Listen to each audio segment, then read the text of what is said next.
Ben seni seviyorum Gülden. Sen beni sevme. Ben senin o temiz sevgine layık değilim. Böyle konuşma ne olursun, kurban olayım. Başına ne geldiyse umurumda bile değil. Benim yolum senin yolun Çetin. Sonu nereye çıkarsa çıksın. Nasıl yar diyeyim? Biliyorum. Senin de bende gönlün var, biliyorum.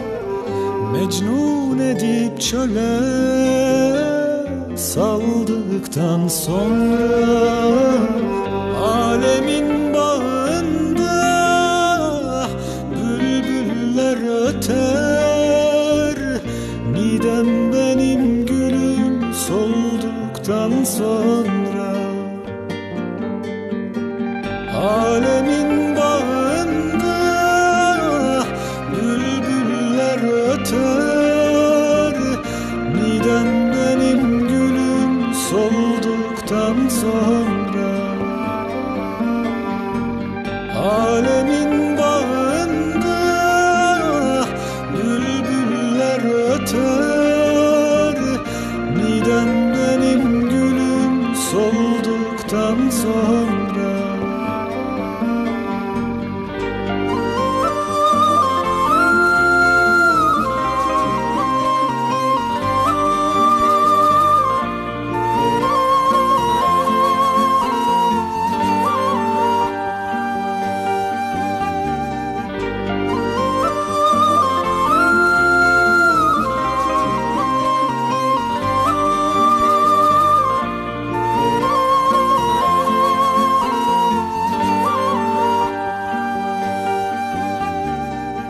coşkun sular. Benim. Ama vallahi biz seni burada gıdıklarız ama uyum sen. Vallahi gıdıklar. Gıdık alıyor babası. Ay ben de gıdıklanıyorum. Vallahi ben gece horluyorum, haberiniz olsun ha. Öyle. Vallahi ben çok gıdıklanıyorum. Halime ağlamayan yar daha ağlamasın öldükten sonra. Benim şu halime ağlamayan yar daha ağlamasın öldükten sonra. Benim şu halime ağlamayan yar daha ağlamasın öldükten sonra.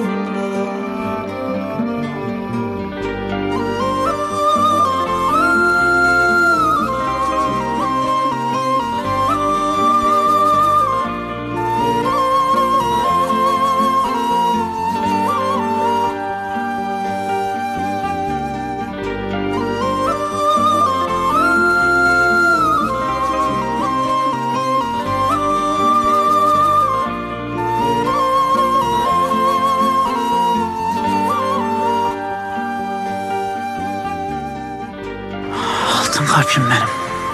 Seni mesut edemeyeceğim diye o kadar çok korkuyorum ki. Sen beni sevdin ya. Ebediyete kadar mesut ettin zaten. Valla elesin belesin ama güzel adamsın ha. Git buraya. Benim kızım.